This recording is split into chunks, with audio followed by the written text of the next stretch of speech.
It's my feel-good breakfast show. Welcome back as we continue our celebrations around Pride Month, and we have an amazing show with some incredible human beings to introduce you to or reconnect you with. But let's set the scene right now. The Stonewall riots began in New York City on June the 28th in 1969, when homosexuality was still considered a criminal offense in that state. Now, the LGBTQ community chose to fight back against police raids at that Stonewall in West Village in New York that became the tipping point, that moment that started a six-day riot that galvanized the world. Now, the event is credited with sparking the modern LGBTQ rights movement, which led to the creation of pride marches across the world. And we proudly embrace that in Cape Town. I think has become one of the meccas, which is so awesome. Now, the date of the riots is also the reason why June is considered Pride Month in different countries. So here to tell us all about Pride celebrations around the world, pro MUA artist and content creator, Charlie Boy. Hey, yeah? How's it going? Goedemorgen. Boom, bam, bash for the shoes. Always have to have a little bit of a sparkling of pride. Yeah, man, and proudly so. Exactly. And proudly so, because it gets real during Pride Month for a lot of people when you've got to actually put your money where your mouth is. Be proud of yourself.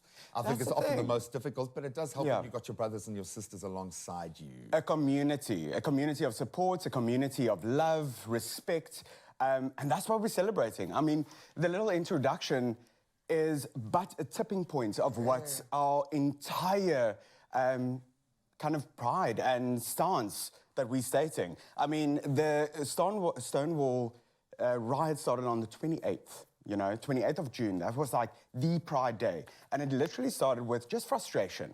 It was, look at me, listen to me, I'm here, I'm not going anywhere. And I think that is sometimes people that are not part of our community gets a little bit frustrated. It's in your face. Yeah, and we're not. We're just like, hey, we're here, we're colourful, we're sparkling, and we just want to be respected. And I'm so glad you keep going back to the word respect, because that goes both ways. Because when you're respected, you learn how to respect yourself. Simple as that. Let's take a look at how it's happening now, because this isn't a distant memory. This is not a future projection.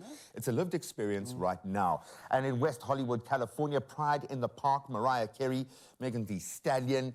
It helps when you've got people like that helping add a little bit of glitz and glam. Allies is what we support and what we follow and what we respect as well. And I think the greatest thing with these celebrations is showing the joyfulness of it. Is we looking at Sao Paulo that has the biggest gay pride parade. And again, festival, colour, sparkle. We're primed for it there, though. Oh, my goodness. I've been very fortunate in my last couple of years, 30 plus, of celebrating Pride amongst a multitude of cities. And Cape Town, I must say, we bring the little culture, we bring the identity, and we definitely have that love. Because there is a community that supports each other here as well. And I think that speaks to that notion. We want to see all the big city centres embracing this, and we love the fact that there is a little bit of spice whenever it happens, because that means people are talking, people are thinking, people are examining. So don't be shy of the dynamic tension. I'll underplay it. We saw London absolutely embraced it. Never march alone. Why is it important not just to have this community, the choir, marching along? We need to see this through a different lens. We need people outside of this community to wake up. I think the point is the communication. We're not here to upset people. We are here to spark a conversation, because with conversation, it becomes an understanding. It becomes a organic kind of... You get there yourself. Yeah. So with introducing a lot of other allies, introducing the trans community, introducing visibility, that is what we stand for. The more we see it, the more normal it becomes, and the more... Respect, I'm going back to that. No, and you must, that must be the anchor here every day. And I think we often forget about the notion of representation in this space. It's easy to use it in other social contexts. But when it comes to our sexuality, because it's such a difficult thing for most people to embrace or kind of deal with themselves, it's very difficult to make it a spoken about thing. Absolutely. The fact that it's become so mainstream, you've got some superstars that are waving this flag in a way that few others, like Adam Lambert at the moment. And I'm just thinking, who would win in a competition if they would put them on stage, Christina Aguilera and Adam Lambert, let him have a sing-off. Who would... Well, firstly, I want to say I'm not Adam Lambert. I think there's a lot of people that get confused. Ah, damn it, man. And we were about to... We had a microphone ready. The mic stand is I've got the there. style, but not the voice. But that's the thing. Allies again. It is Voices that is celebrating and carrying that torch of making it normal. The normalization, the fact that we have these allies are like, I mean, Beyonce as well, with this like world tour incorporating voguing classic. As she does, yeah. I mean, that is normalizing and creating that information into everyone's thinking. Just think about that one child. And you know that you are actually physically, it's impossible for you to envision a future for yourself unless you can see someone there. Yeah. It's impossible. Physically, it's impossible. So for that kid to see an Adam Lambert that's performing at that level, not having to water down anything about what he feels is his best self or his best representation or his talent on 6th gear, he doesn't have to water that down. If anything, he has the platform to let it really shine. Imagine what that means to a young person entering into that space. Unapologetically himself. And I think that is, I mean, every queer kid was a kid at one point. So having that representation across a Pride Month, we've got the focus on 1 month, 4 weeks.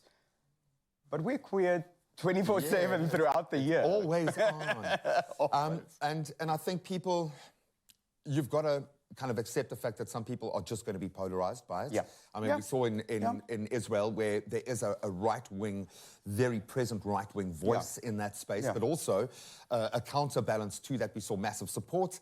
We saw a lot of people pushing back. And that, for me, as much as that's frustrating to think that we're still there, it means that people still are passionate and willing to go out there despite that. Absolutely. So for those 15,000 people that stepped out in Jerusalem, more power to you. Those that thronged to Brazil, I think you had a hidden agenda there. I think most people are like, oh, I'm doing Pride in Brazil. I'm going to do it that side because it's just the biggest party on earth. It is, and I mean, this year did not disappoint at all. Massive. But with Israel, I think that's another thing. There's Pride Parade is a parade of showcasing and tipping the scale, but also a celebration. Yeah. There's got to be...